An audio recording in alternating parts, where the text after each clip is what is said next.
यादों की बारात एपिसोड 2 में आपका स्वागत है। और इस बार मैं आपके साथ एक ऐसी प्यारी सी मेमोरी शेयर करूंगी जो मेरे लिए बहुत ख़ास है, क्योंकि पहली बार ज़िंदगी में मैंने अपने भैया के साथ ट्रैवल किया। स्टेशन में हमें छोड़ने मेरे हस्बैंड, जीजू, दीदी, उनकी सास और मेरी सबसे प्यारी बेस्ट फ्रेंड अनामिका आई थी। अगर आपने मेरे प्रीवियस व्लॉग्स देखे हैं तो आपको पता होगा कि कहीं पे भी मैं जाऊं मेरे हस्बैंड मेरे साथ ज़रूर रहते हैं। पर अपने काम के चलते इस सफ़र में मेरे हस्बैंड मेरा साथ नहीं दे पाए। इस ट्रिप की एक और ख़ास बात थी। इस ट्रिप में मेरी सिस्टर की बेटी पहली बार अपने पेरेंट्स से दूर मेरे साथ इस यात्रा में चल पड़ी है। शादी के बाद ये भैया का पहला सफ़र है जो उन्होंने भाभी और अपने बच्चों के साथ किया है। एक्चुअली ये सफ़रनामा भैया के लिए ही पॉसिबल हुआ। इसका पूरा क्रेडिट उसी को जाता है। अपनी पूरी फैमिली को इकट्ठा करना, भाभी की फैमिली को भी इकट्ठा करना, ताकि हम लोग एक साथ एक बहुत बढ़िया ट्रिप करके आ सके।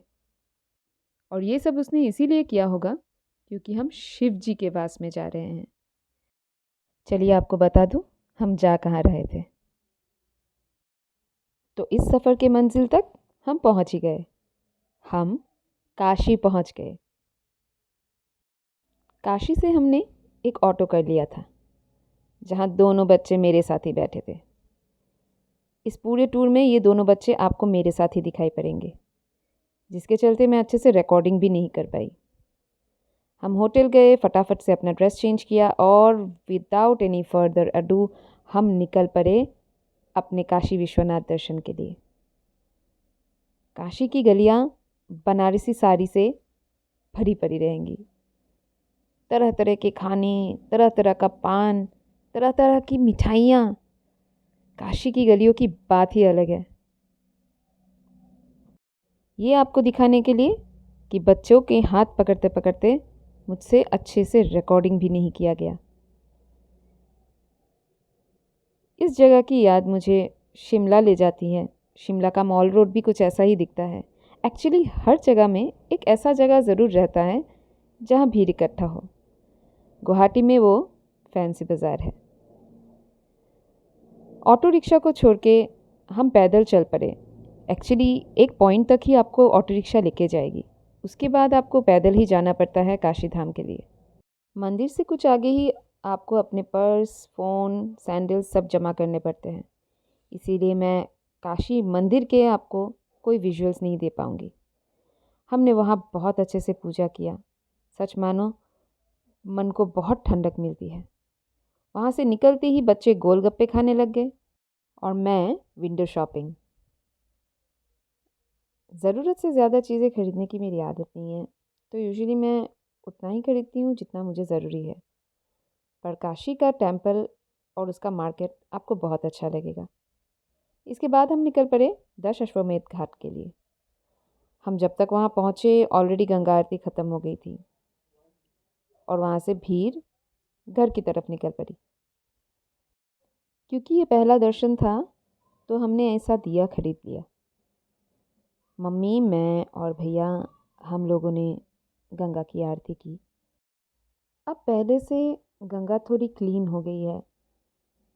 हाँ, डिस्पोजेबल ऑफ वेस्ट तो है, पर फिर भी बेटर है अभी।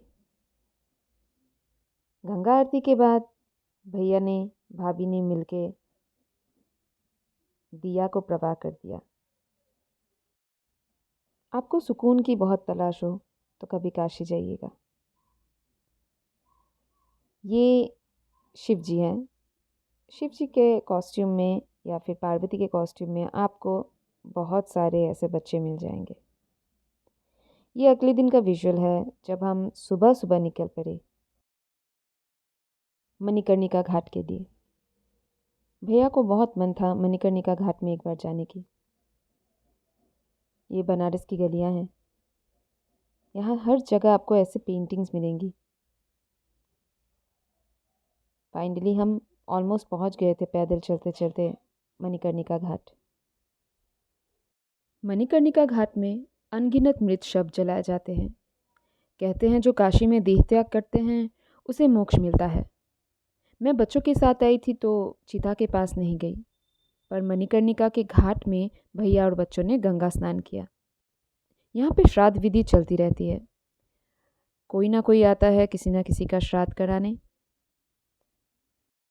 भैया गुवाहाटी से बोल रहे थे कि उनको मणिकर्णिका घाट में गंगा स्नान करना है।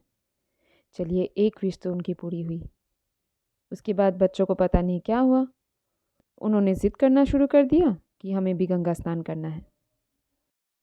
तो फिर क्या था, मम्मी ने दोनों बच्चों को गंगा स्नान करवा दिया। भैया के बेटे को डुबकी लगानी थी, पता नहीं उसको क्या क्रेज़ है।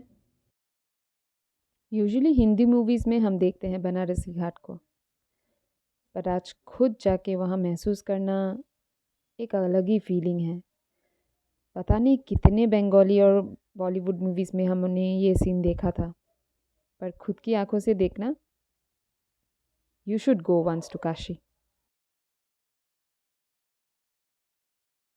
उसके बाद हम भैरव मंदिर को निकल पड़े। भैरव मंदिर का विज़िट मैं आपको नहीं दिखा पाऊँगी, क्योंकि काशी के किसी भी टेंपल में आपको फ़ोन ले जाना अलाउड नहीं है। बच्चे सारा दिन थक हार के कुछ भी कर रहे थे। ये छुटकी तो नाचने लग गई थी। ये भरतनाट्यम सीखती है मुझसे, और पता नहीं क्यों, पर थक हारने के बाद भी इसको भरतनाट्यम ही करना था काशी की गलियों में। आफ्टर भैरव मंदिर हम अपनी लास्ट डेस्टिनेशन ऑफ काशी चल पड़े, एंड दैट इज़ द घाट। और अगर आप बनारस में जा रहे हो और घाट में जा रहे हो तो आपको पता होगा कि घाट में हम क्यों जाते हैं। हम एग्जैक्टली टाइम से बहुत पहले पहुंच गए थे इस बार, क्योंकि गंगा आरती हमें मिस नहीं करनी थी।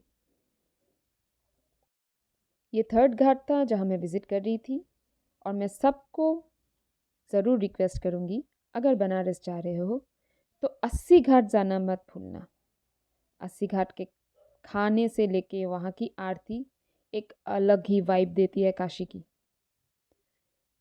सब कुछ रेडी हो रहा था 80 घाट के आरती के दर्शन के लिए। सब आप देख ही सकते हो कितनी भीड़ मौजूद थी। और ये चलो, गंगा आरती यहाँ से स्टार्ट हो गई।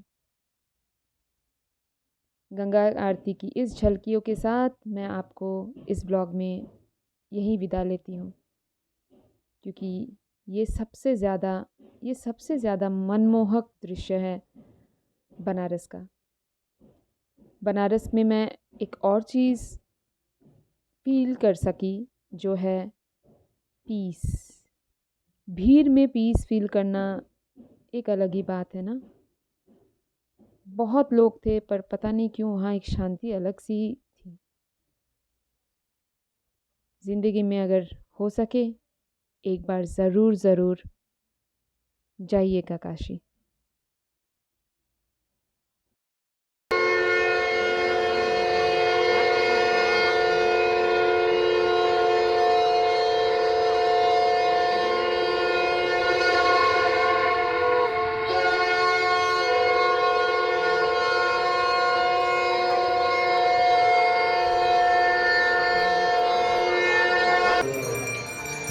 तस्मै श्री गुरवे नमः।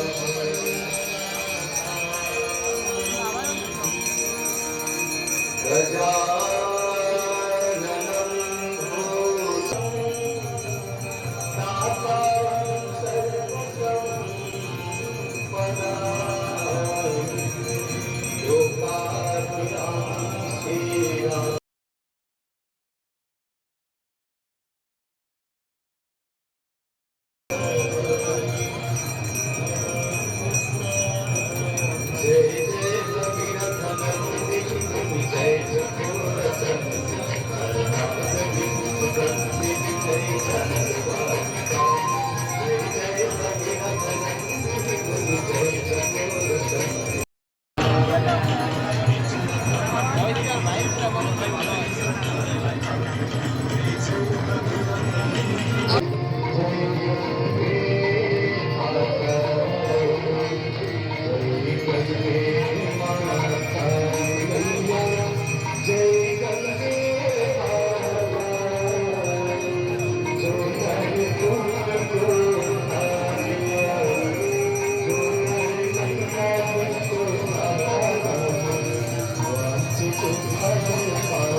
बैठ के करो।